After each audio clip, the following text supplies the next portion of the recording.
حضرت امام اعظم ابو حنیفہ رضی اللہ تعالیٰ عنہ کا بھی مشہور واقعہ ہے کہ ایک دہریے نے کہ جو اللہ تعالیٰ کے وجود کو تسلیم نہیں کرتا تھا، اس نے مناظرے کا چیلنج کیا، تو حضرت امام اعظم ابو حنیفہ رضی اللہ تعالیٰ عنہ نے چیلنج کو قبول کیا۔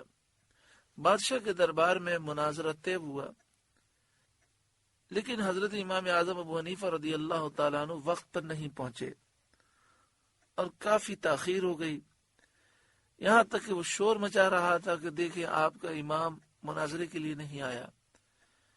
تو اتنی دیر میں حضرت امام اعظم ابو حنیفہ رضی اللہ تعالیٰ عنہ تشریف لائے۔ آپ نے اس کو سمجھانے کے لیے ایک مثال پیش کی۔ جب آپ سے سوال ہوا کہ آپ کیوں لیٹ آئے، تو آپ نے کہا مجھے تاخیر اس لیے ہوئی کہ میرے یہاں پر آنے کے درمیان ایک دریا حائل تھا، تو میں دریا پہ کھڑا رہا، مجھے کشتی نہیں ملی۔ وہ تو اچھا ہوا کہ ایک بڑا عجیب کام ہو گیا، ورنہ مجھے اور زیادہ تاخیر ہو جاتی۔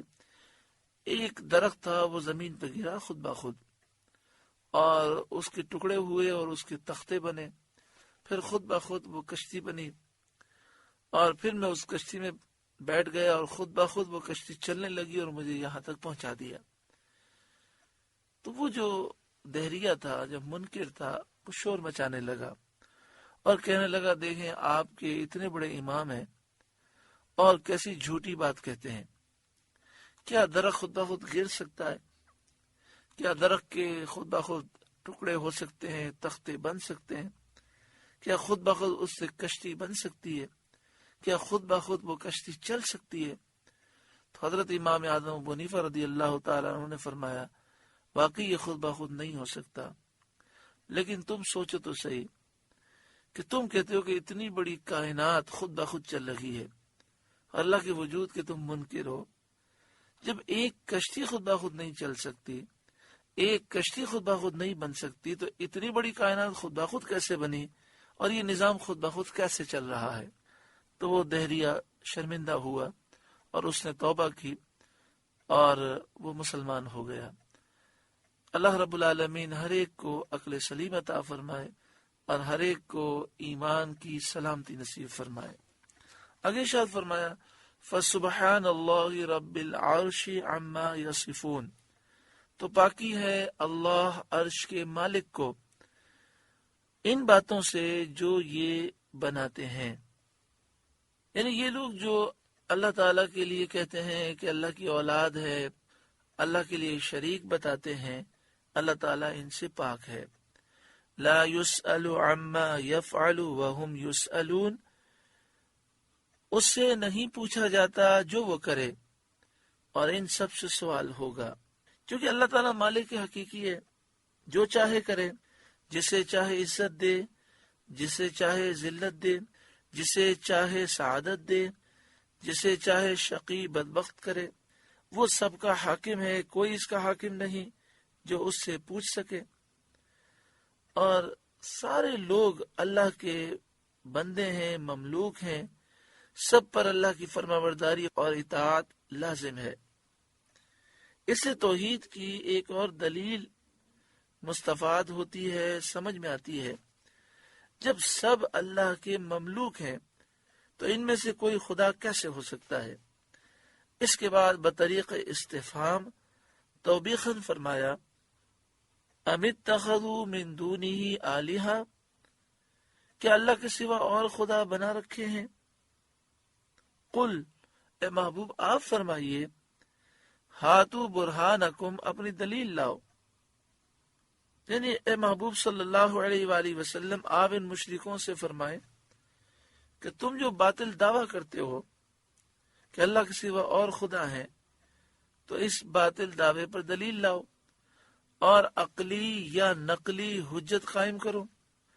مگر نہ کوئی دلیل عقلی لا سکتے ہو، جیسا کہ دلائل مذکورہ سے ظاہر ہو چکا، اور نہ کوئی دلیل نقلی پیش کر سکتے ہو کہ تم کہو کہ فلاں آسمانی کتاب میں یہ بات لکھی تھی۔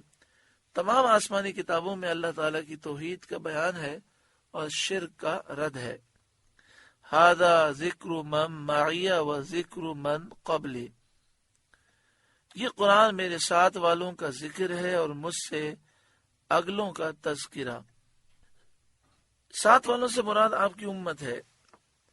قرآن کریم میں اس کا ذکر ہے کہ امت کو فرما برداری پر کیا ثواب ملے گا اور گناہ پر کیا عذاب کیا جائے گا، اور اس قرآن میں پچھلے لوگوں کے واقعات بھی ہیں، یعنی پہلے انبیاء کی امتوں کا بیان ہے، اور اس کا بیان ہے کہ دنیا میں ان کے ساتھ کیا کیا گیا اور آخرت میں کیا کیا جائے گا۔ بل اکثرهم لا يعلمون الحق، بلکہ ان میں اکثر حق کو نہیں جانتے۔ فہم معرضون، تو وہ روگرداں ہیں، منہ پھیرے ہوئے ہیں، اور غور و تعامل نہیں کرتے اور نہیں سوچتے کہ توحید پر ایمان لانا ان کے لیے ضروری ہے۔ وما ارسلنا من قبلک من رسول الا نوحی الیہ، اور ہم نے آپ سے پہلے کوئی رسول نہ بھیجا مگر یہ کہ ہم اس کی طرف وحی فرماتے، یعنی جتنے رسول آپ سے پہلے آئے سب پر یہی وحی نازل ہوئی۔ انہ لا الہ الا انا فاعبدون، کہ میرے سوا کوئی معبود نہیں تو میری ہی عبادت کرو۔ وقالوا اتخذ الرحمن ولدا سبحانہ، اور وہ بولے رحمان نے بیٹا اختیار کیا، پاک ہے وہ۔ یہ آیت خزاع جو قبیلہ ہے اس کے بارے میں نازل ہوئی، جنہوں نے فرشتوں کو اللہ کی بیٹیاں کہا تھا۔ اسی طرح یہودیوں نے حضرت عزیر کو اللہ کا بیٹا کہا، عیسائیوں نے حضرت عیسیٰ علیہ السلام کو اللہ کا بیٹا کہا۔ بل عباد مکرمون، بلکہ بندے ہیں عزت والے۔ اللہ تعالیٰ کی ذات اس سے پاک ہے کہ اس کے یہاں اولاد ہو۔ یہ فرشتے اللہ کی بیٹیاں نہیں ہیں، بلکہ یہ اللہ کے بندے ہیں، مکرم عزت والے بندے ہیں، اللہ نے انہیں برگزیدہ کیا۔ لا یسبقونہ بالقول وہم بامرہ یعملون، بات میں اس سے سبقت نہیں کرتے اور وہ اسی کے حکم پر کاربند ہوتے ہیں، یعنی یہ فرشتے اللہ تعالیٰ کی نافرمانی نہیں کرتے۔ یعلم ما بین ایدیہم وما خلفہم، اللہ جانتا ہے جو ان کے آگے ہے اور جو ان کے پیچھے ہے، یعنی جو کچھ انہوں نے کیا، جو کچھ وہ آئندہ کریں گے، اللہ سب کچھ خوب جانتا ہے۔ ولا یشفعون الا لمن ارتضی، اور وہ شفاعت نہیں کرتے مگر اس کے لیے جسے وہ پسند فرمائے، یعنی فرشتے شفاعت انہی کے لیے کرتے ہیں جس کی اللہ تعالیٰ انہیں اجازت دے، جسے اللہ تعالیٰ پسند فرمائے۔ حضرت عبداللہ بن عباس رضی اللہ تعالی عنہما نے فرمایا، یعنی جو توحید کا قائل ہو، جو مومن ہو، فرشتے اور اللہ کے نیک بندے اسی کے لیے شفاعت کرتے ہیں۔ وَهُمْ مِنْ خَشْيَتِهِ مُشْفِقُونَ، اور وہ اس کے خوف سے ڈر رہے ہیں، فرشتے اللہ تعالیٰ کا خوف رکھتے ہیں۔ وَمَن يَقُلْ مِنْهُمْ انی الہ من دونہ فذلک نجزیہ جہنم، اور ان میں جو کوئی کہے کہ میں اللہ کے سوا معبود ہوں تو اسے ہم جہنم کی جزا دیں گے۔ یہ کہنے والا ابلیس ہے جو اپنی پوجا کی دعوت دیتا ہے۔ فرشتوں میں کوئی ایسا نہیں جو یہ کلمہ کہے، اور ابلیس کے بارے میں صحیح تحقیق یہی ہے کہ وہ فرشتہ نہیں ہے۔ کذالک نجزی الظالمین، ہم ایسی ہی سزا دیتے ہیں۔ اللہ تبارک و تعالی ہم سب کو نور قرآن پاک سے روشن منور فرمائے،